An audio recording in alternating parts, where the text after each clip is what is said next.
नमोस्तु गुरुदेव, नमोस्तु गुरुदेव, नमोस्तु गुरुदेव।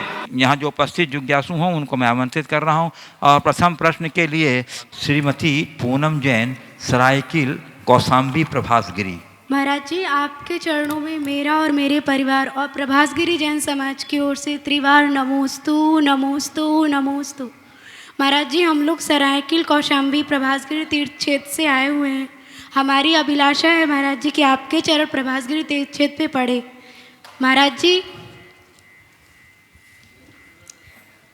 मेरी जिज्ञासा है कि पद्म प्रभु भगवान जी के चार चार कल्याणक होने के बावजूद हमारा तीर्थ क्षेत्र इतना विकास क्यों नहीं कर रहा। और तीर्थ क्षेत्रों को देखते हैं, एक भी कल्याणक ना होने के बावजूद भी मतलब वो विकास कर रहा है, तो हमारे तीर्थ क्षेत्र की इतनी उपेक्षा क्यों? इसका कारण क्या है महाराज जी? नमोस्तु महाराज जी। देखिए, तीर्थों का विकास तो होना ही चाहिए और सभी क्षेत्रों का विकास करने के लिए सभी को हमेशा कटिबद्ध रहना चाहिए। प्रभासगिरी एक बहुत ही ऊर्जावान क्षेत्र है। हमारे 2 दिन के प्रवास में मैंने वह अनुभव किया। संयोग कुछ ऐसा है कि उत्तर प्रदेश के प्राय सभी तीर्थ क्षेत्रों में ऐसी ही अव्यवस्थाएं हैं, लेकिन मैं इन दिनों देख रहा हूँ समाज में अच्छी जागरूकता का वातावरण बन रहा है। लोग जागरूक हो रहे हैं और लोगों के जीवन में बड़ा बदलाव है। तो ऐसी जागरूकता के साथ यदि करते रहेंगे तो परिवर्तन आएगा। हम लोग क्षेत्र का प्रचार प्रसार करें ताकि अधिक से अधिक लोग वहाँ आए और क्षेत्र का विकास हो। ओम। श्री सौरभ जी जैन, गुणायतन ट्रस्टी, वाराणसी, और हमारे जो गुणायतन के पूर्वी संविभाग के, पूर्वांचल संभाग के ये अध्यक्ष भी हैं। और इसके बाद तैयार रहेंगे वाराणसी दिगंबर जैन समाज के अध्यक्ष श्री दीपक जी जैन। बोलो। महाराज जी के चरणों में त्रिवार नमोस्तु नमोस्तु नमस्तु। महाराज जी, हम लोग बनारस से जब चले बड़े ही तीव्र भावना से कि आप लोग के दर्शन के लिए आएंगे, तो ऐसे जब दर्शन की भावना होती है तो ऐसा क्या पुण्य का योग बनता है महाराज जी, जिससे दर्शन की भावना वहाँ से चले, तैयारी किया, आपके दर्शन हुए, एक आत्म शांति मिली, किस योग से ये ऐसा वो मिला? देखिए, दर्शन का भाव एक प्रशस्त भाव है, शुभ भाव। और जब भी हमारे हृदय में कोई शुभ भाव जगता है तो एक अलग प्रकार की उमंग और उल्लास प्रकट होता है। और ये सारे भाव हमारी श्रद्धा के परिणाम स्वरूप, तो ऐसे मौके में पुण्य का बंध तो होता ही है। हमारे शास्त्रों में ऐसा लिखा है कि कोई भगवान के दर्शन का मन बना लिया, वहीं से उसके पुण्य का बंध शुरू हो जाता है। घर से मैं मंदिर के लिए जा रहा हूँ, अभी निकला नहीं हूँ, मुझे मंदिर जाके भगवान का दर्शन करना है, इस क्षण से ही पुण्य बंध शुरू हो जाता है।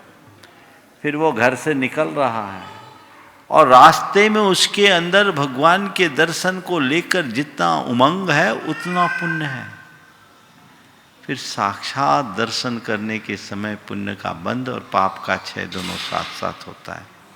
तो चाहे भगवान के दर्शन हो, चाहे गुरु के दर्शन हो, तीर्थ के दर्शन हो, हमेशा शुभ कार्यों के प्रति अपना उत्साह उत्तरोत्तर बढ़ाना चाहिए, उसमें कोई कमी नहीं रखनी चाहिए। नमस्ते।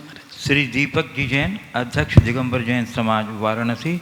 उसके बाद तैयार रहेंगे श्री अकलंक जैन, किशनगढ़, राजस्थान। नमोस्तु महाराज, नमोस्तु महाराज, नमोस्तु महाराज। हमारा बनारस 4 तीर्थंकर की 15 कल्याणक की नगरी है, लेकिन वहाँ पर गुरुजनों के न आने से वहाँ विकास नहीं हो पा रहा है। तो मेरा आपसे विनम्र निवेदन है कि आप बनारस आए और वहाँ का भी विकास इसी तरीके से हो जैसे यहाँ पे हो रहा है। यही मेरा क्वेश्चन आंसर है। देखिए, बहुत अच्छी बात है। बनारस का विकास नहीं हुआ ऐसा तो मैं नहीं कह सकता। मैं अपने 2 बार के प्रवास में अच्छे तरीके से देखा है। 2004 और 2015 में बनारस काफ़ी विकसित हुआ है और आप जैसे लोगों के नेतृत्व में समाज ने काफ़ी प्रगति की है। भेलूपुर मंदिर की छटा अलग ही दिखती है। विकास का भाव आपने रखा है। हमें क्षेत्र का भी विकास करना है और क्षेत्र वासियों का भी विकास करना है। हम लोगों को सबसे पहला प्रयास करना चाहिए अपने जीवन के विकास का। आजकल मैं ये देख रहा हूँ कि एक नया ट्रेंड लोगों के बीच आ गया है, वो क्षेत्रों के विकास की जितनी बातें करते हैं खुद के विकास की नहीं करते। प्रायः जितने भी लोग हम लोगों के पास निवेदनार्थ आते हैं, महाराज आप चलिए हमारा मंदिर बन जाएगा, आप चलिए हमारा क्षेत्र का विकास होगा। निश्चित मंदिर का, क्षेत्र का, धर्मायतनों का विकास होना ही चाहिए और विकास का भाव करना भी चाहिए। लेकिन मैं कहता हूँ ऐसा बोलना बंद करो, इसकी जगह बोलो महाराज आप चलो तो हमारे जीवन का विकास हो जाएगा, और तुम्हारा विकास होगा तो सबका विकास अपने आप हो जाएगा। तुम पिछड़े रहोगे तो बाकी चीजें कैसे होगी? तो व्यक्ति को चाहिए कि वह अपने जीवनोत्कर्ष की बात करे, जीवन के विकास की बात करे। तो हम जहां कल थे वहां से हमें आज आगे बढ़ना है, ऐसा मनोभाव जगा करके चले, निश्चित बहुत अच्छा होगा। ये बात सही है कि बुंदेलखंड जैसी छटा अभी उधर नहीं दिखती, लेकिन धीरे धीरे मैं देख रहा हूं कि बुंदेलखंड का एक्सपांसन हो रहा है और धीरे धीरे वह रंग उधर भी दिख रहा है, निखर रहा है, और निखरना चाहिए। ऐसा प्रयास हम सबको करना चाहिए।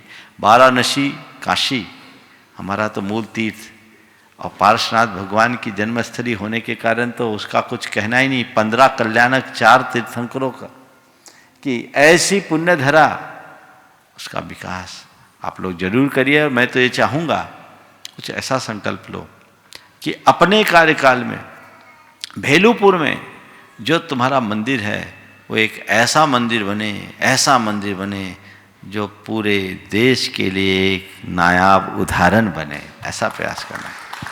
यद्यपि वहाँ अभी जितनी व्यवस्थाएं बहुत अच्छी है, पर इससे भी और अच्छा किया जा सकता है। श्री एकलंग जैन, किशनगढ़, राजस्थान। उसी बात तैयार रहेंगे श्री योगेश श्वेता जैन, इंडस सैटेलाइट, इंदौर। महाराज श्री नमोस्तु, पूरे आर के परिवार की ओर से आपको सादर नमोस्तु।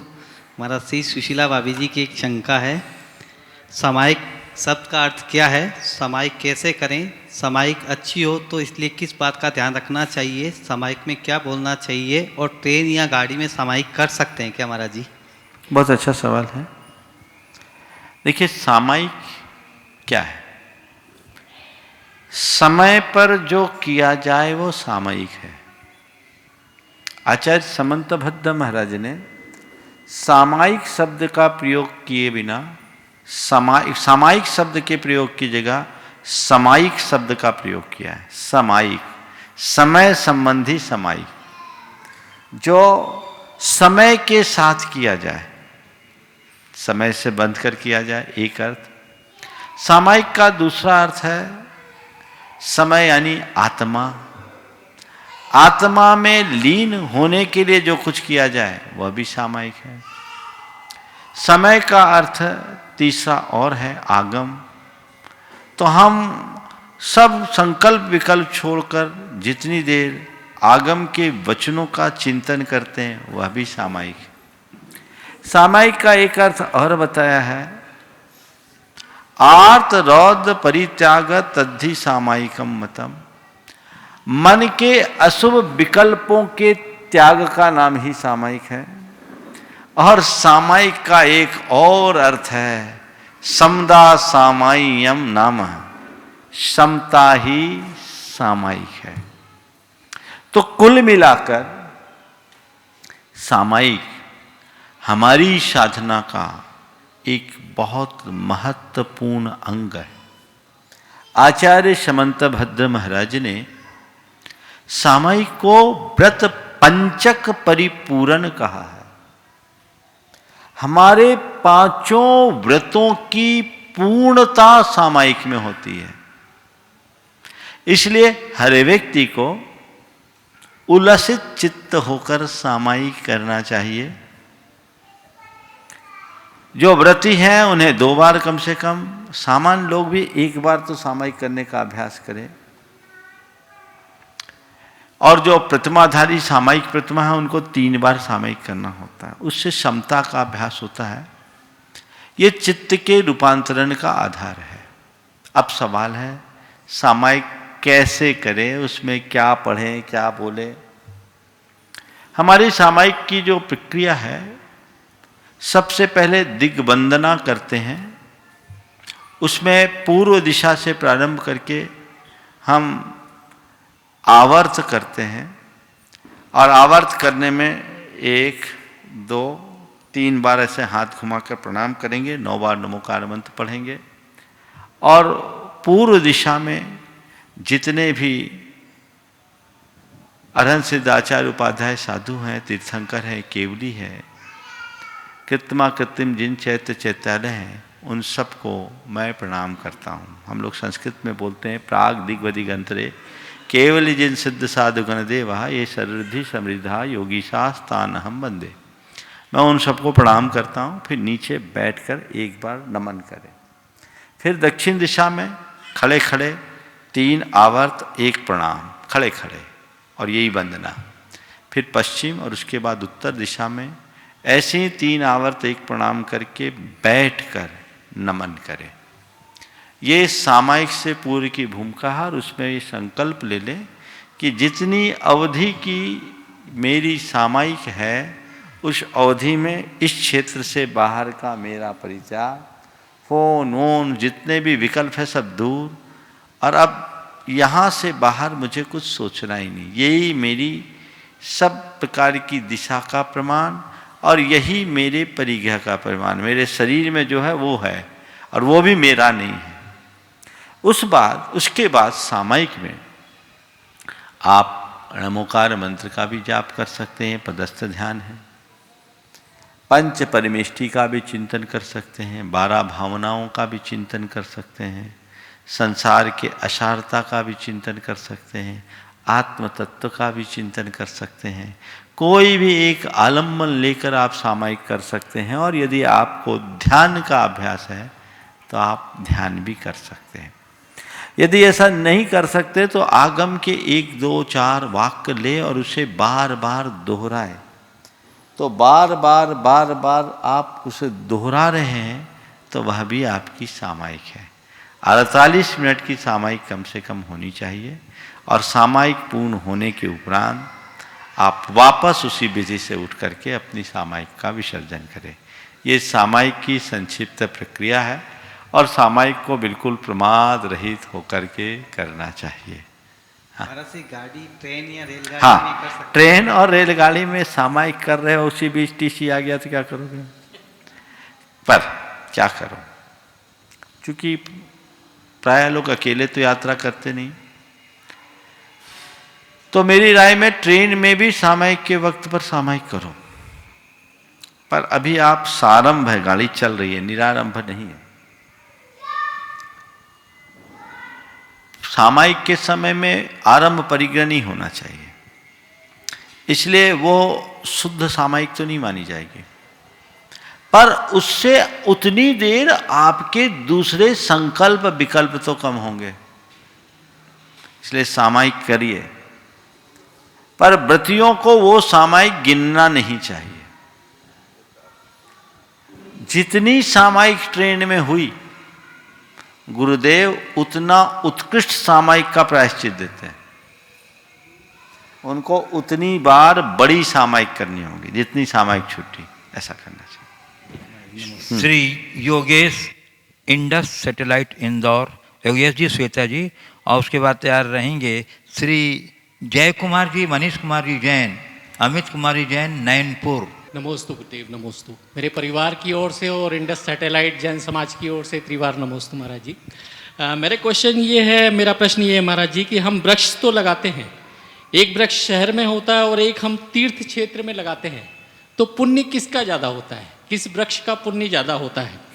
और मैं ये जानना चाहता हूँ महाराज जी कि जो हम वृक्ष लगा रहे हैं, तीर्थ क्षेत्र में लगा रहे हैं, तो हमें किस उद्देश्य से ये वृक्ष लगाना चाहिए, उसका थोड़ा मुझे निराकरण कीजिए आप। देखिए, सब कार्य पुण्य पाप से जुड़कर नहीं करना चाहिए। पेड़ लगाने से पुण्य होगा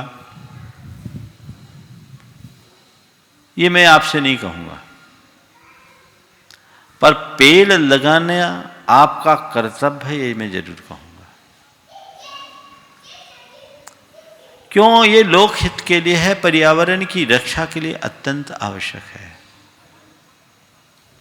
पेड़ लगाने से पुण्य हो या ना हो, पर पेड़ काटने में पाप जरूर है। इसलिए कभी पेड़ काटना नहीं, लोगों ने अंधाधुंध पेड़ काटे हैं, तो उनके पाप की क्षतिपूर्ति आप पुण्य पेड़ लगा करके कर लोगे। पर्यावरण के प्रति जागरूकता होनी चाहिए। ये अंततः संपूर्ण सृष्टि के लिए उपयोगी है, केवल मनुष्यों के लिए नहीं, क्योंकि पर्यावरण के बिगड़ने से पूरा प्राणी जगत प्रभावित है। मनुष्यों के ऊपर तो प्रभाव दिखता ही है, अन्य प्राणियों में भी है। तो सृष्टि की रक्षा का भाव, सृष्टि की सुरक्षा का भाव, ये तो हमारा मानवीय कर्तव्य है। इसको पुण्य पाप से जोड़कर क्यों देखते हो?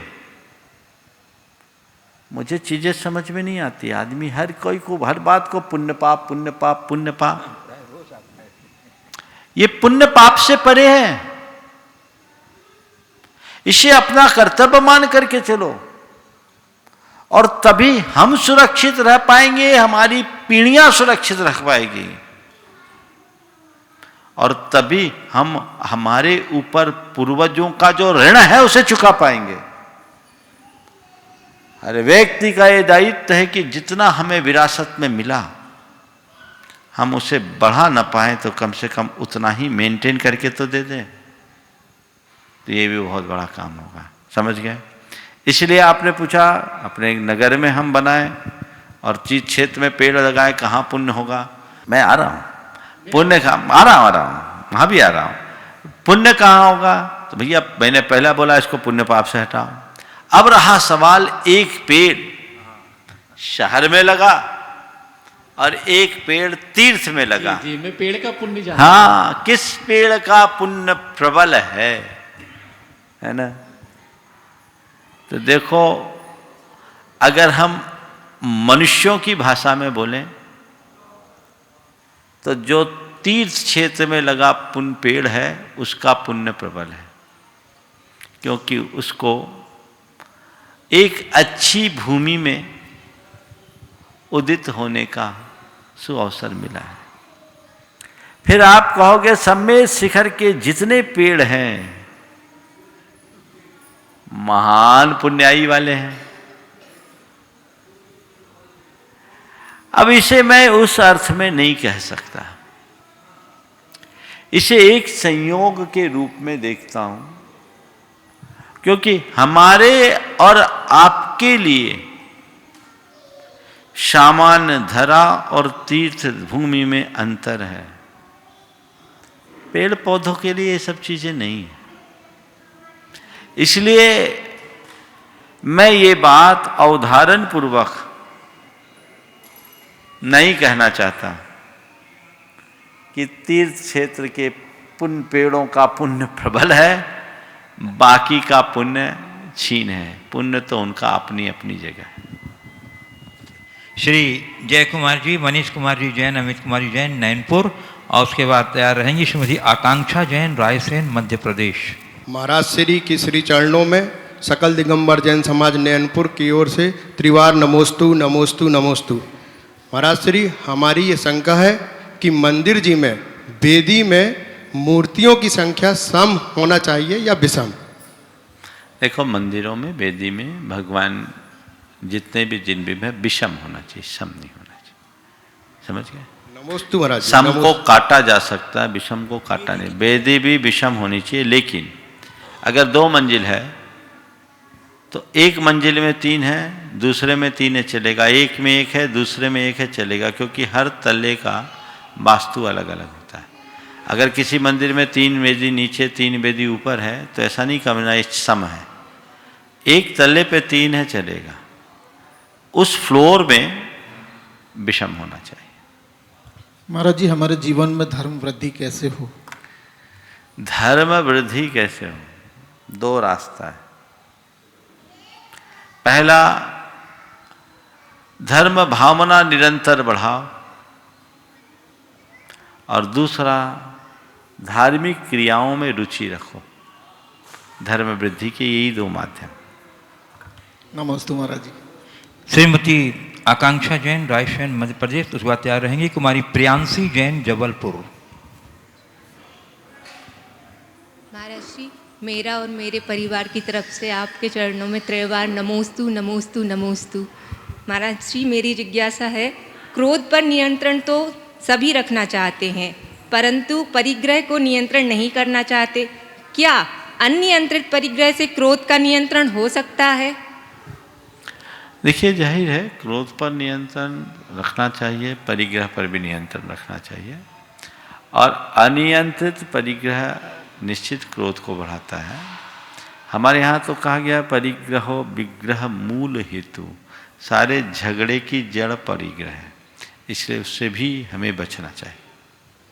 नमोस्तु महाराज। कुमारी प्रियांशी जैन जबलपुर, और उसके बाद तैयार रहना कुमारी स्नेहिल जैन भोपाल। नमस्ते महाराज जी, मेरा प्रश्न ये है कि हमेशा बोला जाता है कि हमारी काबिलियत और मेहनत ही मायने रखती है, पर अगर हम कहीं इंटरव्यू के लिए जाते हैं तो वहाँ पर फेस ब्यूटी भी मैटर करती है, तो हमारा मोरल डाउन हो जाता है। तो हम उसको कैसे प्रोत्साहित करें अपने आप को कि नहीं, हमें मोरल डाउन नहीं करना है?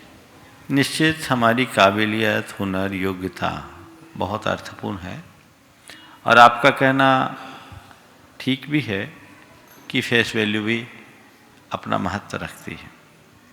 लेकिन एक बात सदैव ध्यान रखना, किसी भी व्यक्ति के व्यक्तित्व में 85% प्रभाव उसकी सोच, उसकी प्रतिभा, उसके व्यवहार, उसकी प्रवृत्ति का होता है, और 15% असर उसके रूप रंग का होगा। तो 85% अपने आप में बहुत मायना रखता है। ये जो 85% है, ये मेरे नियंत्रण में है। हम अपने रूप रंग को तो नहीं बदल सकते। कदाचित प्लास्टिक सर्जरी भी कर लो तो भी वो दिखेगा तो उसी से मिलता जुलता। तो व्यक्ति को ये सोचना चाहिए कि जो मेरे हाथ में है, जिस पर मेरा नियंत्रण है, वही मेरा है, और मैं अपना पूरा ध्यान उसी पर केंद्रित करूं तो सार है। तो घबराए नहीं। दुनिया में ऐसे बहुत सारे लोग हैं जिनका रूप रंग कोई खास नहीं था, लेकिन उन्होंने बुलंदियों को छुआ है। आइंस्टीन का चेहरा कितना आकर्षक है, देखते हो आप उसका चित्र। अगर वहां से नाम हटा दो आइंस्टीन का तो लोग डर जाए, लेकिन उसने अपने हुनर के बल पर कैसी ऊंचाई छुई। ऐसे एक नहीं, ढेरों उदाहरण मिल जाएंगे।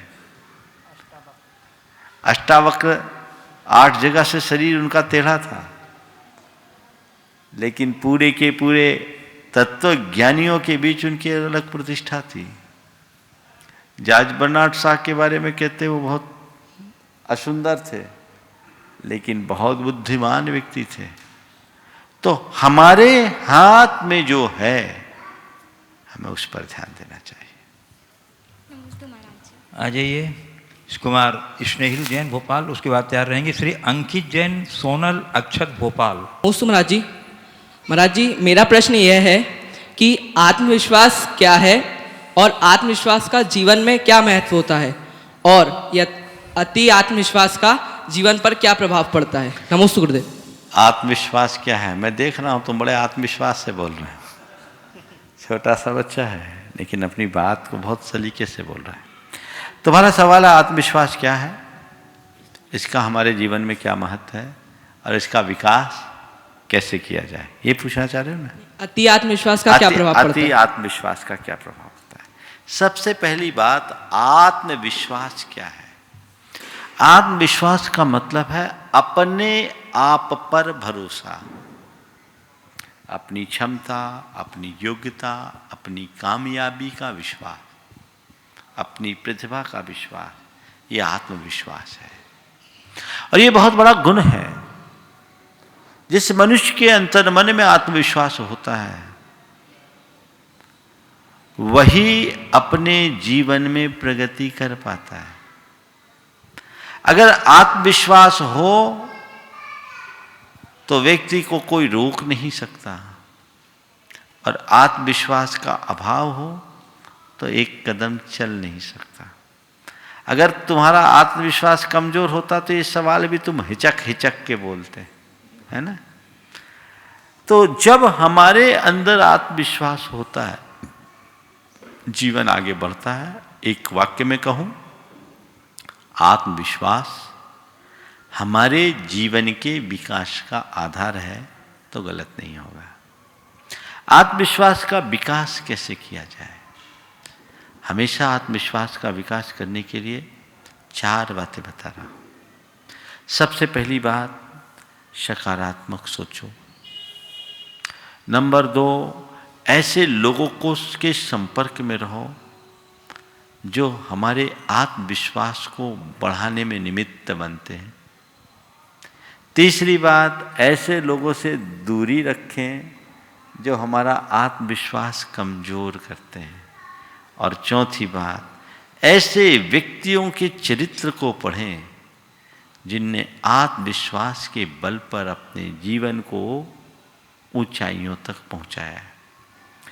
बहुत ज़्यादा प्रभाव है इसके ऊपर। मंगल भावना का इतना है, 6 महीने का था ये तब से सुन रहा है, और आज ये 3 साढ़े 3 साल का, हमको इसको याद नहीं करानी पड़ी मंगल भावना। इसको अपने आप, वो एक लाइन हमने सोचा याद कराने का, उसको एक शब्द बोला, उसने आगे की 4 लाइन हमें सुना दी। उसको वो पूरी याद है, रोज बोलता है, वो पहले अच्छा बोलता है और हम लोग उसको फॉलो करते हैं। बहुत अच्छा। हाँ। और महाराज जी, इसको भक्तांबर जी के भी 14 काव्य याद हो गए। महाराज जी, मेरा प्रश्न यह है कि प्रशंसा की चाह होना यह सही है या नहीं, और प्रशंसा और प्रोत्साहन में अंतर क्या है? देखिए, प्रशंसा करना एक गुण है, और प्रशंसा पाने की चाह रखना एक दुर्बलता। जिन लोगों का मन दुर्बल होता है वे हमेशा प्रशंसा चाहते हैं। दूसरी ओर जिनका मन अहंकार से ग्रसित होता है वे भी आत्म प्रशंसा के भूखे होते हैं, और कई बार खुद अपने मुंह से अपनी प्रशंसा करते हैं। ये अहंता और अहमन्यता को प्रकट करता है।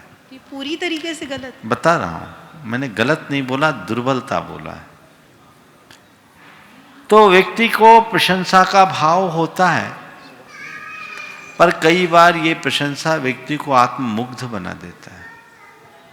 पुराने जमाने में राजा महाराजाओं के यहाँ भाट हुआ करते थे, जो राजाओं की झूठी प्रशंसा करके उनको चने पर चढ़ाया करते थे, और बाद में उनकी चटनी बन जाती थी। तो व्यक्ति के अंदर प्रशंसा की चाह हो पर भूख ना हो, इतना नियंत्रित हो तो काफी कुछ ठीक हो सकता है। औरों की प्रशंसा करने का मनोभाव सदैव बनाना चाहिए, एक गुण है। प्रोत्साहन औरों को देना बहुत अच्छी बात है, उससे व्यक्ति आगे बढ़ता है। हमारी भी कोई प्रशंसा करता है, हमें प्रोत्साहित करता है तो हमें अच्छा लगता है, और इसे मैं उतना बुरा नहीं कहता। मेरी कोई प्रशंसा करे, मैं अपनी प्रशंसा को सुन करके यत्किंचित प्रसन्नता का अनुभव करूं, इतने में भी बुराई नहीं है। पर मेरे मन में जिस दिन ये बात बैठ जाए कि ये सामने वाला मेरी प्रशंसा करे, जी भर करके प्रशंसा करे, उसी उद्देश्य से कुछ लोग कार्य भी करते हैं महाराज जी, तो मैं उसी क्षण दुखी हो जाऊंगा। किसी ने मेरी सहज प्रशंसा की, मुझे प्रसन्नता होगी, लेकिन किसी से मैं प्रशंसा की अपेक्षा रखूं और वो प्रशंसा न करे तो बहुत तकलीफ होती है। तो प्रशंसा सुनो, पर प्रशंसा की अपेक्षा कम से कम करो। नमस्ते। श्रीमती स्नेहलता एवं श्रीमती सुवासिनी जैन, वाराणसी। नमस्ते महाराज जी, मेरा प्रश्न पूछो। नमस्ते महाराज जी, मेरा प्रश्न यह है कि टीवी मोबाइल को कम कैसे करूं और पढ़ाई पर ध्यान कैसे लगाओ और अपनी दादी और दादू का ख्याल कैसे रखूं? हाँ, पढ़ाई, मोबाइल को कम कैसे करें, पढ़ाई पर ध्यान कैसे लगाएं। मोबाइल को कम करना है तो बस संकल्प ले लो, पक्का, समझ गए? और मन में पक्का संकल्प ले लोगे, अपने माता पिता की हिदायत मानोगे तो अपने आप सब ठीक हो जाएगा। चलो। श्रीमती स्नेहलता, नमस्ते महाराज जी। श्रीमती सुभाषिनी जैन, परी जैन, ऋषभ जैन वाराणसी, ऋषि जैन वाराणसी, और उसके बाद तैयार रहेंगे कुमार अतिशय जैन यदि हैं तो। गुरुदेव के चरणों में त्रिवार नमस्तु, परिवार की तरफ से त्रिवार नमस्तु। बोलो। राशि, हम लोगों का, लेडीज लोगों का जीवन पूरा परबंधन में क्यों निकल जाता है? अपना आत्मा का कल्याण कब कर पाएंगे हम लोग? घर में रह के होता नहीं है, बाहर निकल नहीं पाते, कैसे हम लोगों का जीवन का कल्याण होगा? देखिए, ऐसा नहीं है कि महिलाओं का सारा जीवन पर में ही लगता है। हमारे समाज में ऐसी अनेक महिलाएं हैं जिन्होंने घर में रहते हुए भी स्व के साथ पूरे घर का उद्धार किया है। पहली बात तो मैं ये कहूँगा, घर में निवास करने को आप बंधन मत मानिए, उसे अपना कर्तव्य मानिए। कर्तव्य और बंधन में बड़ा बुनियादी फर्क है। बंधन आकुलता देता है और कर्तव्य में संतुष्टि। मैं घर में हूं तो मेरा एक कर्तव्य है और अपने कर्तव्य का पालन करूं, उसमें कर्ता बुद्धि न रखूं, उसके साथ अपना विवेक रखूं और जितना बन सके धर्माचार कर सकूं, व्रत संयम का पालन कर सकूं। आज अगर तुलनात्मक रूप से समाज में देखोगे, मैं जैन समाज की और खासकर दिगंबर जैन समाज की बात कर रहा हूं, व्रतियों की संख्या अगर आप देखोगे तो पुरुषों से ज्यादा महिलाओं की मिलेगी। इसका मतलब घर में पुरुष भी रह रहे हैं, महिलाएं भी रह रही है, पुरुष पिछड़ रहे हैं, महिलाएं आगे हैं। बात समझ रही हैं आप? महाराज से गुरु घर में रह के सुनो तो सुनो पूरी बात। अवसर है। ये सोचे कि अब घर में रह के कैसे होगा और घर छोड़ नहीं पा रहे हैं तो घुटने से क्या फायदा? घर में रहते हुए जितना किया जा सके उतना करो। व्रती बनने का मनोभाव रखो और लक्ष्य समाधि का रखो। अंत भला तो सब भला। समाधि से पार हो गई तो 3 भाव में टिकट कट जाएगा।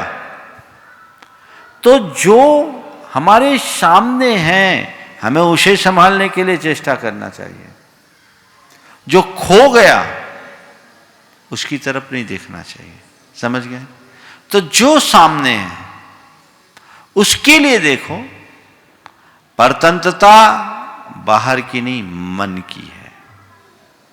मन की बेड़ियों को तोड़ो और देखो कि घर परिवार में रहते हुए अपने दायित्वों का पालन करते हुए मैं अपना धर्म साधन कितना कर सकते हूं। धर्म ध्यान करने के लिए बाहर जाना जरूरी नहीं है। धर्म ध्यान करने के लिए मन को टिकाना जरूरी है। अब जहां हो, जिस जगह, वहां भी आपने संकल्प पूर्वक अपने मन को टिका लिया तो बहुत कुछ किया जा सकता। मानता हूं साधु संतों के सानिध्य में जो भाव होते हैं वो घर में नहीं होते। लेकिन जब हमें ये दिख रहा है कि हम नित्य साधु संतों के पास नहीं जा सकते तो मन में मायूसी मत आने दो। घट में साधु संतों को विराज लो, उनकी प्रेरणा अंदर से लेते रहो और जीवन को प्रगति के पथ पर आगे बढ़ाते रहो। ये रास्ता हमारे हाथ में है। मनुष्य को हमेशा अपनी परिस्थितियों के अनुरूप चलना चाहिए और ये मनोभाव बिल्कुल निकाल देना चाहिए कि हम गृहस्थी के बंधन में, बंधन किसी को नहीं, कोई आपको सांकल से थोड़ी बांधा गया है।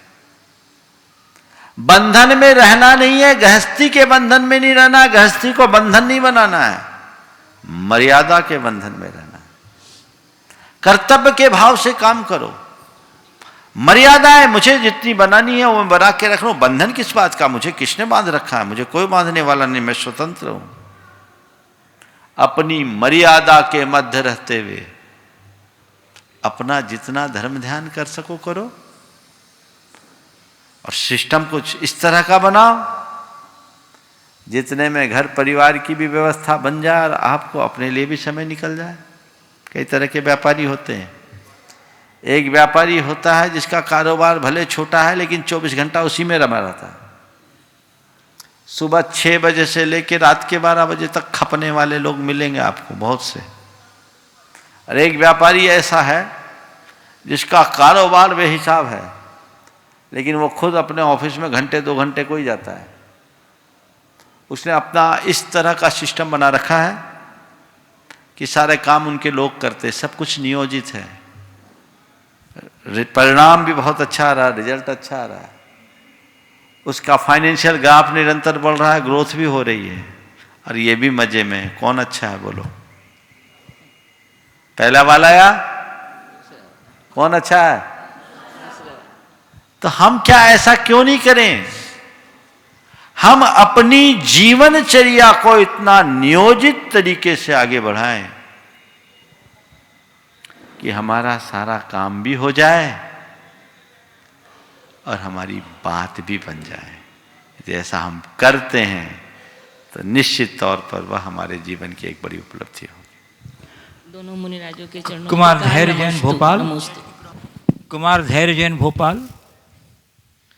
नमोस्तु गुरुदेव। गुरुदेव, सच्चे अर्थों में पर्सनालिटी डेवलपमेंट आखिर है क्या? हमें आखिर पर्सनालिटी डेवलप करने के लिए क्या करना चाहिए, और बच्चे के पर्सनालिटी डेवलपमेंट में उनके गार्जियंस का क्या रोल होता है? पर्सनालिटी डेवलपमेंट है क्या? हमें अपने पर्सनालिटी डेवलपमेंट के लिए क्या करना चाहिए, और बच्चों की पर्सनालिटी डेवलपमेंट में उनके पेरेंट्स का क्या रोल है? देखिए, पर्सनालिटी डेवलपमेंट आजकल एक शब्द है। पर्सनालिटी डेवलपमेंट को अगर आप हिंदी में कहें तो व्यक्तित्व का विकास। आज के समय में जब कभी भी व्यक्तित्व के विकास की बात करते हैं तो कुल मिलाकर अपने व्यक्तित्व को प्रभावी और आकर्षक बनाने के गुण बताए जाते हैं। व्यक्ति धारा प्रवाह किसी से बात कर सके, खासकर अंग्रेजी में बात कर सके, बेहिचक अपना काम कर सके, इसको लोग एक विकसित व्यक्ति के रूप में देखते हैं। इसे पर्सनालिटी का एक आधार मान करके चलते हैं। पर मेरे देखे व्यक्तित्व विकास का मतलब केवल ऊपर से टिपटाप होना नहीं है। व्यक्तित्व विकास का मतलब है व्यक्ति का सर्वांगीण विकास। सर्वांगीण विकास का मतलब व्यक्ति की भाषा में मधुरता हो, व्यवहार में विनम्रता हो, सोच में निर्मलता हो और प्रवृत्ति में शालीनता। ये चारों गुण प्रकट हो गए तो समझना वो व्यक्ति कहीं भी जाएगा अपनी जगह बना लेगा, उसकी छाप पड़े बिना नहीं रहेगी। आजकल लोग सोचते जितना बड़ा पोस्ट मिल जाए, जितना बड़ा ओहदा मिल जाए, जितना बड़ा पैकेज मिल जाए वो उतना ज़्यादा बड़ा है। ये तो ऊपर का है। अपने जीवन को आप जितनी गहराई में उतारोगे आपका जीवन उतना बड़ा होगा और उसी से हम अपने जीवन का उत्कर्ष कर सकेंगे। अभिभावकों को भी चाहिए कि अगर अपने बच्चों के व्यक्तित्व को यथार्थ विकसित करना चाहते हैं तो वो उन्हें वैसी ही प्रेरणा दें और उसके लिए वैसा ही वातावरण बनाए। कुमार सरल जैन तिलकमा वाले कटनी, उसके बाद तैयार रहें। गुरुदेव के चरणों में तिलकमा वाले परिवार का बारंबार नमोस्तु नमोस्तु नमोस्तु। गुरुदेव, मेरा प्रश्न यह है कि स्वतंत्रता तो सभी को चाहिए। फिर से बोलो। स्वतंत्रता तो सभी चाहते हैं पर किसी बंधन में बंधना नहीं चाहते। तो गुरुदेव, मेरा प्रश्न यह है कि बंधनहीन स्वतंत्रता हमारे जीवन में किस प्रकार सहायक है? स्वतंत्रता सब चाहते हैं, बंधना नहीं चाहते। बंधनहीन स्वतंत्रता हमारी जीवन में किस तरह सहायक है? देखिए, हमारे यहाँ स्वतंत्रता स्वीकार्य है, स्वच्छंदता नहीं। हम स्वतंत्र होने की कोशिश करें पर स्वच्छंदता से अपने आप को हमेशा बचाने का प्रयास करें। जो स्वच्छंद होंगे वो भ्रष्ट हो जाएंगे। नदी स्वतंत्रता से बहती है पर तटों के बंधन में। अगर वो तटों की सीमा का उल्लंघन कर देगी तो नदी भटक जाएगी। तो नदी के प्रवाह में पूर्ण स्वतंत्रता है, उसको कोई रोकता नहीं, लेकिन फिर भी नदी अपने तटों के बीच ही बहती है। बस यही हमारे स्वतंत्रता का रूप होना चाहिए। ओम। इस प्रकार मुनि श्री के चरणों में मेरा और मेरे परिवारजनों की ओर से बारंबार नमोस्तु। मुनि श्री, मेरा प्रश्न यह है कि जब हम किसी धर्म स्थल पे जाते हैं तब हमें सब कुछ अच्छा लगता है, क्रोध भी आदि चीज़ें कम हो जाती हैं, लेकिन जब हम वापस अपने सांसारिक जीवन में आते हैं तो हम इस तरह से नहीं जी पाते हैं, ऐसा क्यों होता है? फिर से दोहराओ अपना सवाल। जब हम किसी धर्म स्थल में जाते हैं तब हमें सब कुछ अच्छा लगता है, क्रोध आदि कम हो जाता है, लेकिन जब हम वापस सांसारिक जीवन में आते हैं तो हम इस तरह नहीं जी पाते हैं, तो ऐसा क्यों होता है?